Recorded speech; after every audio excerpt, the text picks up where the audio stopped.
네, 안녕하십니까. 경기도 의료산업팀장 이명기입니다.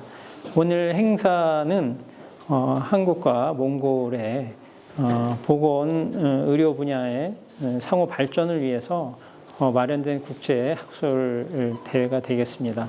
그래서 양 국가 간에 처해 있는 보건 분야의 체계라든지 또 의료 기술적인 면에서의 발전 방향을 모색하기 위한 자리로서 의료인 여러분들께서 한국과 몽골의 의료인 여러분들께서 각각의 주제를 가지고 발표를 하는 그런 자리가 되겠습니다.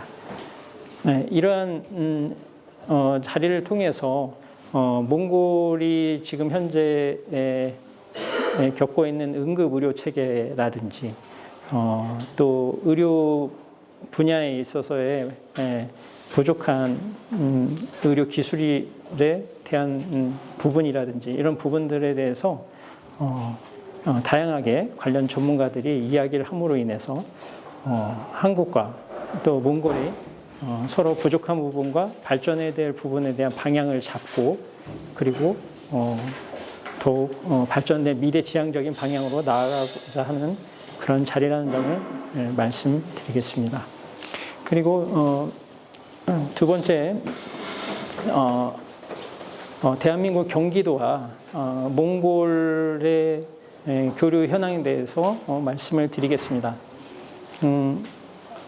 대한민국 경기도는 몽골과 2012년도에 처음 MOU를 체결한 이후에 약 15년간을 20여 차례에 걸쳐서 다양한 교류들을 해왔습니다.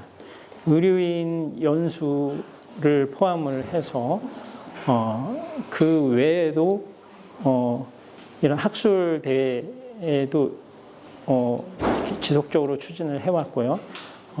또한 경기도가 몽골 지역을 대상으로 해서 의료 나눔 의료 사업을 실천함으로 인해서 의료 혜택이 부족한 지역에 계시는 분들을 대상으로 해서 저희가 의료 봉사도 실시를 하고 무료 초청으로 인해서 수술도 해드리는 그런 일들을 약 12여 년간에 걸쳐서 해왔습니다. 또한 의료인 연수의 경우에는 15년 정도를 해오면서 약 917명 정도를 의료인 연수를 197명입니다. 197명에 대한 의료인 연수를 지금까지 추진해 왔습니다. 그 외에도 최근에 작년 2025년 같은 경우에는 몽골에서 경기도를 방문해서 병원 경영 아카데미를 대한민국 경기도에서 진행을 했는데요. 이러한 다양한 교류들을 바탕으로 해서 한국과 몽골은 더욱더 발전된 그런 미래지향적인 관계로 나아갔으면 하는 것이 저희의 바람이 되겠습니다. 몽골은 지금 현재에 있는 상황에서도 새로운 의료 기술에 대한 관심도가 높고 또 지금까지 그래왔듯이 꾸준하게 미래 의료 산업 발전 사회로 발돋움하고 있는 중입니다. 거기에 경기도가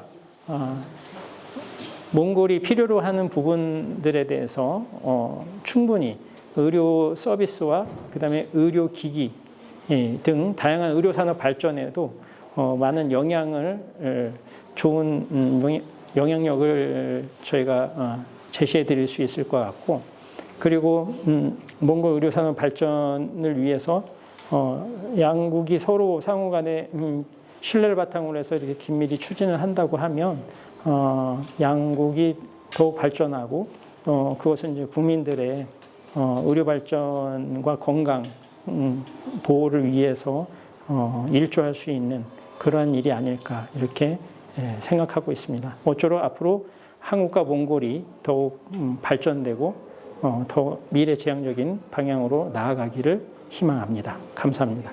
Бүгд найрамдах Солонгос улсын хоёрын хоорондын хамтын ажиллагааны хүрээнд бүгд найрамдах Солонгос улсын Кёнген аймгийн эрүүл мэндийн газар тамгын газар эрүүл мэндийн хөгжлийн төв одоо 2022 онд санам жижиг хамтын ажиллагааны санам жижиг байгуулсан байгаа. За энэ хүрээнд бид эрүүл мэндийн салбарын хүний нөөцийг чадваржуулах чиглэлээр Солонгос улсад Кёнген аймгийн одоо эмнэлгүүдэд эмнэлгийн мэргэжилтнүүдэд суралцуулахаар одоо суралцуулж одоо хамтын ажиллагаа үргэлжилж байна. За энд бид Монгол улсад эмчлэх боломжгүй 25 өвчний чагсаалт байдаг. Энэний дагуу бид нар үндэсний багаа чадваржуулахаар одоо эхний ээлжинд Эдний аймагт бол бид нар 2 үндэсний багийг чадваржуулахаар сургасан байгаа. Мөн анагаах ухааны шинэ технологи инновацийг нэвтрүүлэх зорилгоор нутагшуулах зорилгоор эмч эмнэлгийн мэргэжилтнүүдэд тэргүүлэх чиглэлээр дунд болон богино хугацааны сургалтуудад нэлээд олон удаа хамруулсан. Үүний хүрээнд нийтдээ 200-аад одоо Монголын эмч эмнэлгийн мэргэжилтнүүдийн сургалтанд хамрагдсан байгаа. За бид зөвхөн эмч эмнэлгийн мэргэжилтнүүдэд гадаад орнд сургахаас гадна гадаадын өндөр хөгжилтэй орноос зочин профессоруудыг бас одоо нэрхтээ одоо профессоруудыг авчрах энд ажлын байрны сургалт хийх хамтрагсан конференц одоо хилцүүлгийг хийх ажлуудыг бол удаа дараагаар хийж байгаа. За энэ удаагийн сургалт маань Кёнген аймгийн Мөнжин эмнэлгээс бас одоо нуруу нуусны эмс засал тийм ээ Монгол одоо Солонгос улсад яргалтай тусламжийн тусламж үйлчилгээний менежмент ямар төвшинүүдийн тогтолцоо ямар байдгийг гэдэг чиглэлээр бас харилцсан туршлагаа мэдлэгээ хуваалцах юм одоо бахвар болж байна. Мөн хамгийн сүүлийн байдлаар бол 4 сард манай Монгол улсаас одоо төрөлцсөн мэргэжлийн төв эмнэлгүүдээс 3 эмч бас зүрхний эмс засал одоо мэдрэмжлийн эмс заслын чиглэлээр бас богино хугацааны буюу 1 сарын сургалтанд хамрагдсан байгаа. За энэ хүмүүс маань тухайн сургалтанд хамрагдахдаа бас шинэ ямар технологи инновац бас сурав харав те энийгээ бас бусдад түгэх зорилгоор энэ удаагийн сургалтыг хурал сургалтыг бол хийж байна. За энэ бах хуралт маань лавлаа шатлын одоо төвүүдээс гадна төрөлцсөн мэргэжлийн төв эмнэлгүүд улсын 1 2 3 дугаар эмнэлэг за гэмтэл согс судлалын төв хамтрах судлалын төв эхнэл их хүүхдийн эрүүл мэндийн үндэсний төв гэсэн байгууллагуудаас бас холбогдох эмч эмнэлгийн мэргэжилтнүүд хамрагдаж байна. За манай Монгол улсын бас эрүүл мэндийн салбарын одоо Монгол улсын урлагт хугацааны хөгжлийн бодлогот бас шинэ технологи инновац нэвтрүүлж одоо гадагшаа ургасгалыг тий арга дэргэд одоо гадагшаа явж имжлэхийг хэлгээд байгаа шүү дээ. За энийг багасгахын тулд тэр чиглэлээр эмч эмнэлгийн мэргэжилтнүүдэд чадваржуулна сургана технологийн одоо нутагшуулна гэж байгаа. За үүний хажуугаар зөвхөн одоо хүний нөөцөд чадваржуулах биш одоо энэ хагалгаа их энэ тусламж үйлчлэгийг үзүүлэхэд бас тоног төхөөрөмж чухал. Тэгэхээр энэний зэрэгцээ бас одоо тоног төхөөрөмжүүдээ хамтдаа шийдэж явах боломжийг бүрдүүлж байгаа. За жишээ нь энэ Кёнген аймгийн Мөнжин эмнэлэг гэхэд Сүнчэн их сургуулийн харьяас Мөнжин эмнэлэг бол одоо нуруу нугасны хүнд хэлбэрийн хагалгааг одоо Монгол улсад хийхэд бас тоног төхөөрөмж бас одоо ямар тоног төхөөрөмж нь хамгийн сүүлийн үеийн одоо твшилт технологи одоо шаардлага хангасан гэдэг талаас нь бас зөвлөгөө өгсөний үр хотонд манай гэмтэл согс судлалын үндэсний төв бол хамгийн сүүлийн үеийн одоо боломж тоног төхөөрөмж бас их орондоо одоо гэмтэл согс судлалын үндэсний төвд бас суулгасан байгаа авсан байгаа. Тэгээд тэр нь бол Монголын эпифизик ремиг дээр хамгийн гол нь одоо тэр имплантаа суусан байна.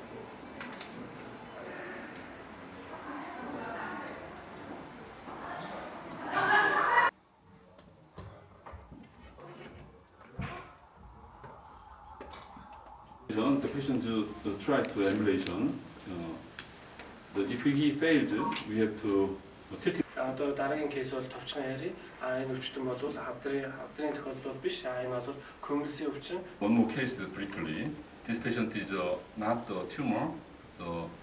Some very difficult to walk in. Алхаж явах бол маш асуудалтай. Энэ бол кифоз. By the patient should be aged by the. Ийм байдлаар бол өвчтөн байх ёстой бол өвчиг бол to the leg pain. зүүн цай болон зүүн хөл рүүгээ олгогдчихтой. You can see the cause of the pain comes from the here. The root is extreme root neuropathy. Коллапс болсон ч гэсэн мэдрэл дарсан байхгүй. Харин 55 онд Is unstable. тэгээд энэ эрдэмтэн бол динамик эрдэмтэн авсан. Флекс бүгдийг болон гидих үед болов жижигсээр мэдрэл дарсан байна. This particular plastic does not work to stay in the particular body.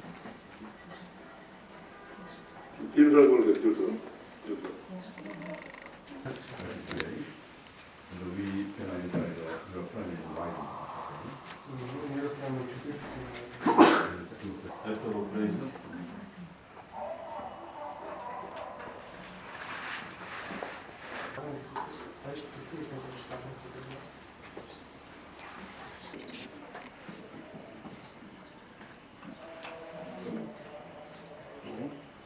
particular body flex should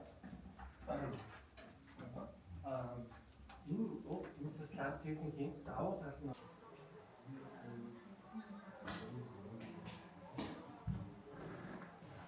шууд хүрэх боломжтой. Араа нь бол бид нар зөндөө олон зүйл байгаа. Хоёрдугаар бол яг тэр ногчны бид burst-ийн дугаарл болоо сүрээгийн шилтгаантай одоо ногчны гэмтэл өөрчлөлт.